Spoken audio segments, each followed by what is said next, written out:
महाशिवरात्रि के ठीक पहले मुझे इस छोटी काशी में दर्शन करने का अवसर प्राप्त हुआ और आज बाबा गोला गोकर्णनाथ के इस मंदिर को बाबा विश्वनाथ धाम की तर्ज पर एक कॉरिडोर के रूप में विकसित करने के कार्य को आगे बढ़ाने का सौभाग्य भी प्राप्त हुआ है।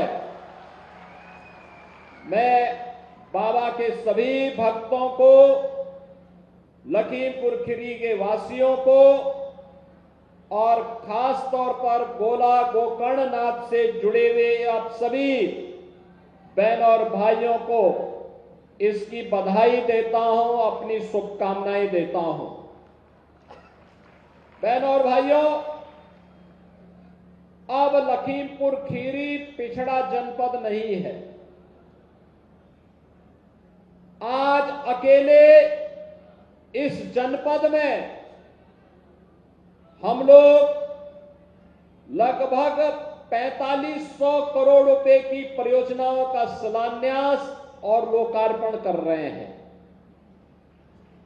जिसमें गोला गोकर्णनाथ के इस मंदिर के कॉरिडोर का शुभारंभ तो है ही। इससे ठीक पहले मैं देश का पहला पीएलए प्लांट, जो बायोप्लास्टिक निर्माण का एक नया प्लांट यहां पे बलरामपुर चीनी मिल लिमिटेड के द्वारा लगाया गया है, 2850 करोड़ रुपए के उस प्लास्टिक प्लांट का भी शिलान्यास करके मैं कुंभी से यहां पर आया हूं। आज यहां पर दुधवा नेशनल पार्क ही नहीं, बल्कि लखीमपुर खीरी वासियों के पास अपना मेडिकल कॉलेज भी है। मेडिकल कॉलेज का शुभारंभ भी आज हम लोगों के द्वारा आपके माध्यम से किया जा रहा है और साथ साथ विकास की वे ढेर सारी परियोजनाएं जो लखीमपुर खीरी की जनता जनार्दन के जीवन को सुगम भी बनाएगी, रोजगार का सृजन भी करेगी। यह सभी हुआ है हमारे इन जनप्रतिनिधियों के प्रयास से, सरकार के सहयोग से और प्रधानमंत्री मोदी जी के मार्गदर्शन से। शिवरात्रि के अवसर पर लगभग 4500 करोड़ रुपए की इन परियोजनाओं के लिए मैं आप सभी को हृदय से बधाई देता हूं, अपनी शुभकामनाएं देता हूं।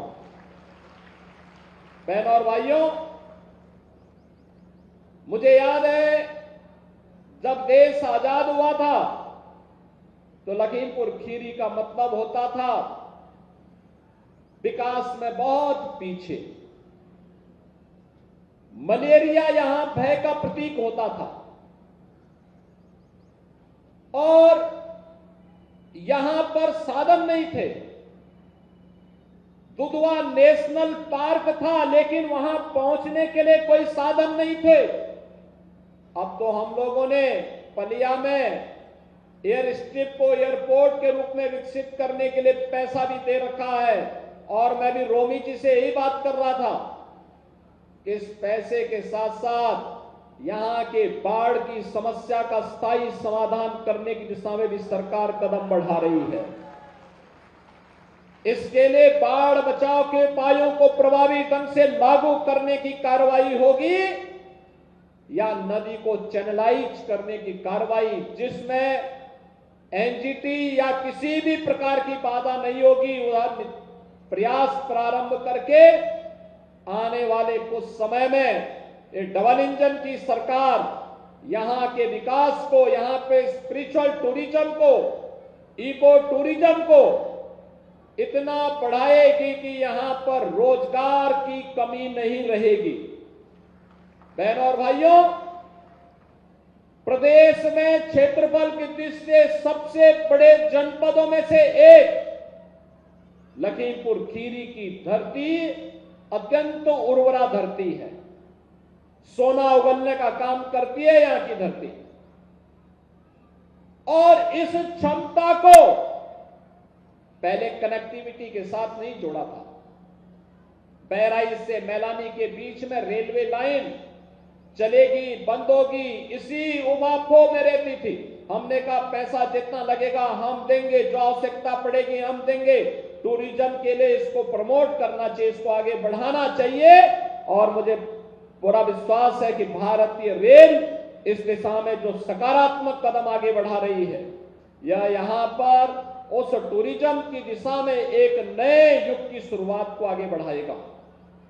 यहां के जनजातीय समुदाय से जुड़ी हुई, थारू जनजाति से जुड़ी हुई बहनों के द्वारा थारू जनजाति की संस्कृति के अक्षुण्ण बनाए रखने के साथ साथ जिस प्रकार के प्रोडक्ट को उन्होंने दिया है, आगे बढ़ाया है, आदरणीय प्रधानमंत्री जी भी इसकी चर्चा करते हैं। लगातार विकास के पथ पर अग्रसर है जनपद योग्य जनप्रतिनिधियों के मार्गदर्शन और नेतृत्व में जनता की बुनियादी सुविधाएं हो, रोजगार की उपलब्धता हो, विकास की नई नई परियोजनाओं को आगे बढ़ाने का कार्यक्रम हो, उन सभी को द्रुत गति से आगे बढ़ाया जा रहा है। और उसी क्रम में आज मुझे शिवरात्रि के ठीक पहले यह सौभाग्य प्राप्त हुआ है कि मैं आपके बीच में आ सकूं। और मैं सौभाग्य मानता हूं कि मुझे अभी प्रयागराज जाना है, लेकिन प्रयागराज के पहले मुझे यहां पे बाबा का दर्शन करने का सौभाग्य प्राप्त हुआ, मंदिर में पूजा करने का सौभाग्य प्राप्त हुआ। आपको तो शिवरात्रि के दिन सौभाग्य प्राप्त होगा, लेकिन शिवरात्रि के दिन मेरे अन्य कार्यक्रम लगे थे और भीड़ भाड़ से बचने का प्रयास भी, जिससे जनता जनार्दन को परेशानी न हो, इसलिए मुझे शिवरात्रि के ठीक पहले आना पड़ा, जिससे शिवरात्रि के दिन जब बाबा का आशीर्वाद आपको प्राप्त हो तो मैं भी उस आशीर्वाद में शामिल हो जाऊं। और इसीलिए आज मैं यहाँ पे शिलान्यास के लिए अपने पर्यटन और संस्कृति मंत्री और प्रभारी मंत्री के साथ श्री अमन गिरी, रोमी साहनी और यहाँ के हमारे जितने भी जनप्रतिनिधि हैं, श्री लोकेंद्र प्रताप सिंह, अनूप गुप्ता, योगेश वर्मा, श्रीमती मंजू त्यागी जी, श्री अशोक शशांक वर्मा जी, सौरभ सिंह सोनू जी, और मुझे तो अच्छा लगा कि विनोद शंकर अवस्थी जी भी यहां पर उपस्थित हैं।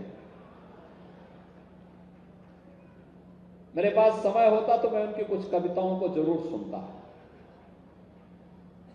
लेकिन बहनों और भाइयों, हर जनप्रतिनिधि विकास के योजनाओं के साथ जुड़ा हुआ है।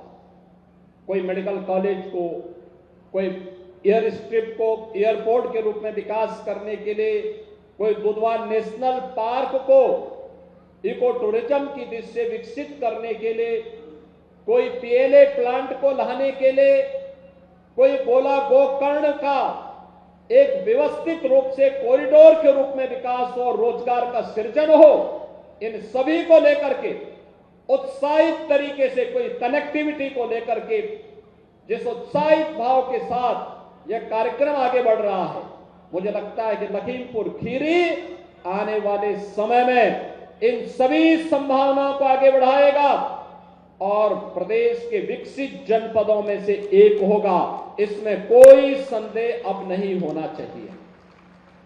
बहनों और भाइयों, उत्तर प्रदेश की पोटेंशियल क्या है, इसकी क्षमता क्या है, इसका आकलन करना हो तो प्रयागराज महाकुंभ ही पर्याप्त है ये समझने के लिए। आपने देखा होगा 13 जनवरी से 22 फरवरी के बीच अकेले प्रयागराज में मां गंगा, मां यमुना और मां सरस्वती की त्रिवेणी में 60 करोड़ से अधिक श्रद्धालुओं ने आकर के आस्था की पावन डुबकी लगाई है। यह उत्तर प्रदेश के सामर्थ्य को देश और दुनिया के सामने रखता है। क्या 60 करोड़ लोग एक निश्चित समय सीमा के अंदर किसी एक स्थल पर एकत्र हो पाएंगे क्या? अन्यत्र कठिन है। ये केवल प्रयागराज में हो सकता है, उत्तर प्रदेश में हो सकता है, और इस सामर्थ्य का लोहा आज पूरी दुनिया मान रही है।